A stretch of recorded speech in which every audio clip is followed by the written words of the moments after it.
Hey there, Lana here. Welcome back. So, I would just want to start off by saying this isn't a conversation about addiction or labels. It's a conversation about awareness, about the subtle and complicated relationship that so many people have with alcohol, especially those who feel deeply and sense energy. Over the years, I've witnessed a common theme in clients and conversations alike. Alcohol works beautifully until it doesn't.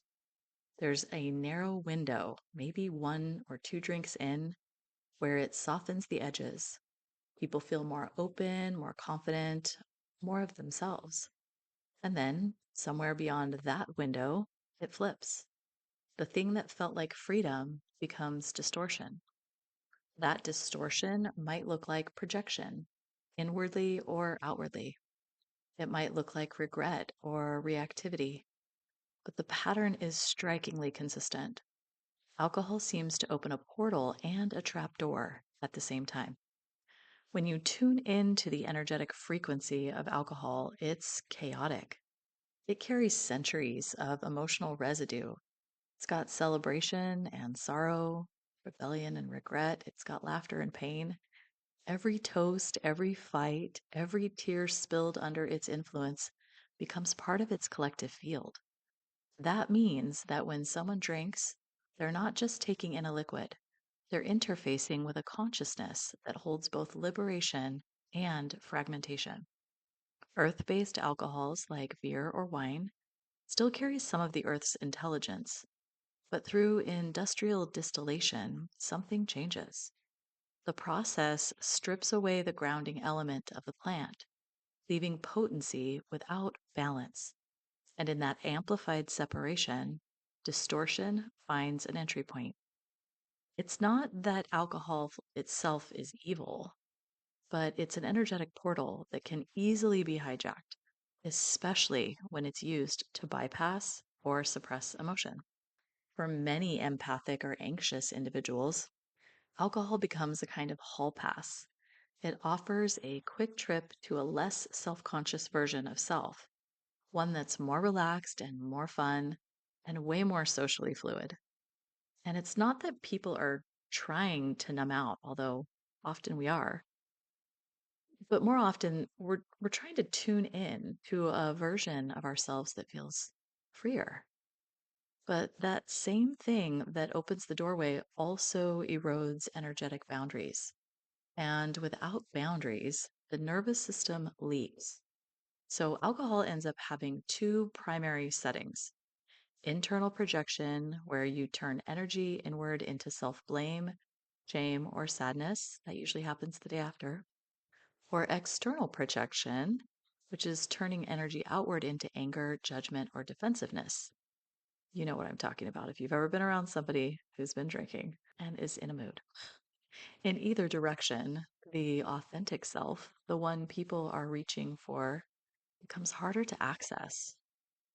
One of the clearest energetic dynamics observed in groups where alcohol is present is what could be called the emotional economy. People believe they're releasing emotion, but what's actually happening is redistribution. Instead of processing or integrating emotion, the energy gets passed around. That's why social drinking can feel both exhilarating and volatile. Emotions are moving, but not resolving. It's like an energetic game of hot potato. Everyone's subconscious looking for a place to land the charge. And because alcohol amplifies emotional projection, it perpetuates cycles of unprocessed energy, the very thing many people were trying to escape in the first place. So, where do we go from here? The answer isn't one size fits all. For some, abstinence feels clean and aligned.